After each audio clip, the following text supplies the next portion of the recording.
आणि उपमुख्यमंत्री या ठिकाणी हाऊसमध्ये 2 मुद्दे मांडायचे. तर उपस्थित आहे त्यांना विनंती आहे की याच्याकडे आपण लक्ष द्यावे आणि माझ्या अमरावती शहरामध्ये आपण वर्क फ्रॉम होमची या ठिकाणी सोय करून द्यावी अशी या ठिकाणी विनंती करते. त्यासोबतच शासनाचं मी अभिनंदन करते की मुख्यमंत्री माझी लाडकी बहीण योजना आपण लागू केली. त्यांना आपण 1500हून 2100 देणार आहे. आता डिसेंबर महिना संपत आलाय ते आपण लवकरात लवकर 2100 द्यावे. परंतु त्यासोबतच संजय गांधी योजना असेल, श्रावणबाळ योजना असेल, कारण आपण एका व्यक्तीला एकच योजना देतो म्हणून संजय गांधी योजना असेल किंवा श्रावणबाळ योजना असेल यांना सुद्धा आपण 2100 रुपये करावा अशी या ठिकाणी विनंती करते. आणि सगळ्यात महत्त्वाचा विषय अमरावती बेल्ले द्यायची गरज आहे. कारण आमच्या अमरावती विभागामध्ये अमरावती शहरामध्ये अनेक या ठिकाणी इंजिनिअरिंग कॉलेज आहे, त्या ठिकाणी अनेक कॉलेज आहे, त्या ठिकाणी हजारो विद्यार्थी त्या ठिकाणी इंजिनियर होऊन डिप्लोमा होऊन आणि कॉलेजच्या त्या ठिकाणी असणे ग्रॅज्युएट पोस्ट ग्रॅज्युएट होऊन मुलं होतात पण त्यांना रोजगार मिळत नाही. त्यांना पुन्हा मुंबई किंवा महाराष्ट्राच्या बाहेर नोकरीसाठी जावं लागतं. म्हणून मला या ठिकाणी शासनाला विनंती आहे की इंजिनिअरिंग कॉलेजची 125 एकर जागा आहे. आज इंजिनिअरिंग कॉलेज त्यामध्ये चांगल्या पद्धतीने चालत आहे. ती जागा जास्त असल्यामुळे त्या ठिकाणी आपण शासनाने ती ताब्यात घ्यावी त्याचा प्रस्ताव मी आपल्याकडे दिलेला आहे. आणि त्या ठिकाणी आपण या ठिकाणी इन्फ्रास्ट्रक्चर उभं करून त्या ठिकाणी IT कंपनीसाठी जर आपण त्या ठिकाणी भाडेतत्वावर किंवा लीजवर दिलं तर त्या निमित्तानं या ठिकाणी असणारे आमच्या अमरावती शहरातलं एक ज्येष्ठ नागरिकांचं शहर होते की काय अशी भीती निर्माण झाली आहे. म्हणून आमच्या इथले जे हजारो विद्यार्थी येथे शिक्षण घेऊन निघतात त्यांना जर आपण या ठिकाणी वर्क फ्रॉम होमची जर आपण सोय करून दिली तर निश्चितच आमच्या अमरावती विभागामध्ये अमरावती शहरामध्ये त्या ठिकाणी रोजगार निर्माण होईल आणि या ठिकाणी आमच्या शहराचं कॅपिटल उत्पन्न सुद्धा वाढेल. म्हणून मला या ठिकाणी शासनाला सगळ्यात महत्त्वाची विनंती करायची आहे. येणाऱ्या बजेटमध्ये मार्चच्या बजेटमध्ये आपण तरतूद करून या ठिकाणी इंजिनिअरिंगची शासनाची जागा घेऊन त्या ठिकाणी वर्क फ्रॉम टाऊनची आपण बिल्डिंग तयार करून द्यावी. त्या ठिकाणी सोयी सुविधा उपलब्ध आहे, कम्प्युटर असेल इत्यादी ज्या व्यवस्था लागतात त्या आपण करून द्याव्या अशी या ठिकाणी उपमुख्यमंत्री ज्या गोष्टीचा उल्लेख या अभिभाषणामध्ये अपेक्षित होता तो कुठेही मला दिसला नाही. अध्यक्ष महोदय, हे खेदानं म्हणावं लागतं. या राज्यामध्ये साधारणतः 2,53,000 महिला आणि तरुणी लापता आहेत, गायब आहेत. त्या संदर्भातला कायदा आणि सुव्यवस्थेचा उल्लेख जर राज्यपाल महोदयांच्या अभिभाषणामध्ये दिसला असता तर निश्चित मला आनंद झाला असता. अध्यक्ष महोदय, आम्हाला आनंद झाला असता. महागाईने उच्चांक गाठलेला आहे. सर्व जीवनावश्यक वस्तूंचे भाव गगनाला मिळालेत. सामान्य माणूस, सामान्य कुटुंबाचं बजेट बिघडलेलं आहे. त्या मुलांच्या शिक्षणापासून चूल पेटवण्यापर्यंत अनेक कुटुंबांचे वांदे आहेत. जीवनावश्यक वस्तूमध्ये मागच्या 3 महिन्यामध्ये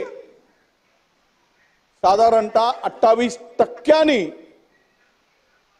वाढ झाली. अध्यक्ष महोदय, याचा उल्लेख जर राज्यपाल महोदयांच्या भाषणाच्या मध्ये झाला असता तर महाराष्ट्रातील जनतेला आपण दिलासा देऊ शकला असता. महिलांच्या संरक्षणाच्या संदर्भात जर उल्लेख झाला असता तर आपल्याला महिलांच्या प्रती आपण काही योजना केल्याचा आनंदही घेता आला असता.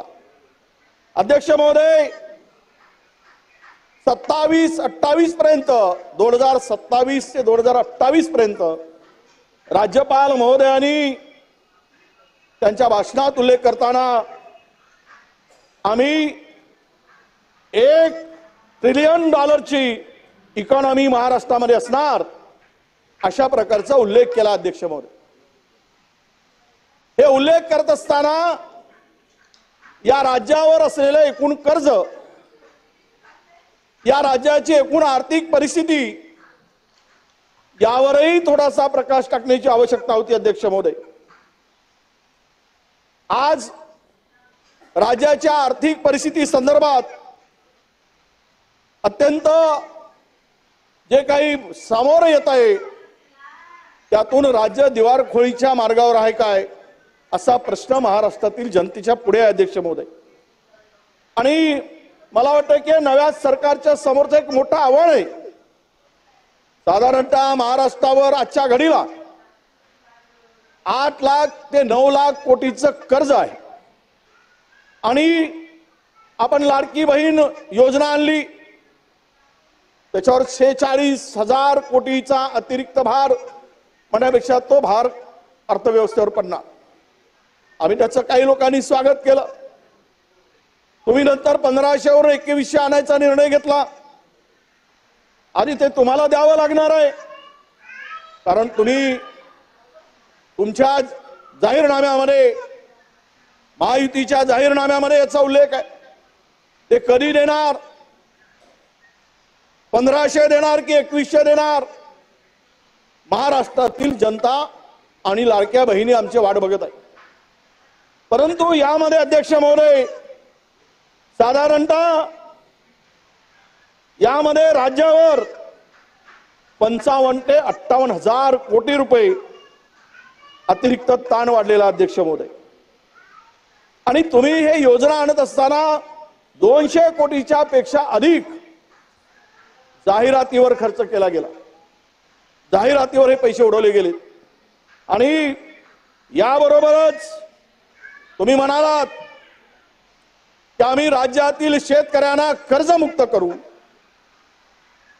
महाराष्ट्रातील शेतकरी नव्या सरकारकडे डोळे लावून बसलेला अध्यक्ष महोदय. आज जरी कर्जमाफी करतो म्हटलं 3 लाख रुपयापर्यंतचा, तरी 40,000 कोटी रुपये यासाठी लागणार आहे. आणि सरकार ते कधी देणार आहे याचा उल्लेख राज्यपाल महोदयांच्या अभिभाषणामध्ये दिसलेला नाही अध्यक्ष महोदय. हे खेदानं म्हणावं लागतं. खरं तर राज्यपाल महोदय ज्यावेळेस मुद्दे मांडतात, का बरं नाही, ते अध्यक्ष महोदयांनी सांगितलं आमचा वेळ आम्हाला किती द्यायचा, चिठ्ठी दिली आहे. हो, बसून बोलायचं नाही. माझा आवाज बिना माईकचा आहे, त्यामुळे मला माईक असेल तरी फरक पडत नाही, नसेल तरी. विनंती आहे अध्यक्ष महोदय, याचा उल्लेख माननीय राज्यपाल महोदयांच्या भाषणामध्ये अपेक्षित होता. जर तुमची नियत साफ असती सरकारची, सरकारला देण्याची इच्छा असती, तर त्याचा उल्लेख राज्यपाल महोदयांच्या भाषणामध्ये निश्चितपणे दिसला असता अध्यक्ष महोदय. पण दुर्दैवानं त्याचा उल्लेख आम्हाला दिसला नाही अध्यक्ष महोदय. गेल्या 2.5 वर्षामध्ये राज्याची आर्थिक शिस्त बिघडवण्याचं काम झालं. अनेक योजना आणल्या, लाडका भाऊ आणला, तरुणांना आणलं, त्यांना स्टायपंड 3 महिन्यापासून 10,000 रुपये जे काही ठरवलं गेलं होतं अध्यक्ष महोदय, 3 महिन्यापासून मिळाले नाही. लाडकी बहीण योजना आणली, तुम्ही GR काढला, त्या GR मध्ये असं म्हटलंय की यातील दिलेले पैसे कुठलेही त्या बहिणीवर असलेल्या कर्जाची परतफेड म्हणून कापलं जाणार नाही. मी एक उदाहरण देतो अध्यक्ष महोदय. निर्मला नारायणराव चरपे, वय 59 वर्ष, राहणार मोठा भांडी बाजार, पानशेवाडा, वरुड, जिल्हा अमरावती.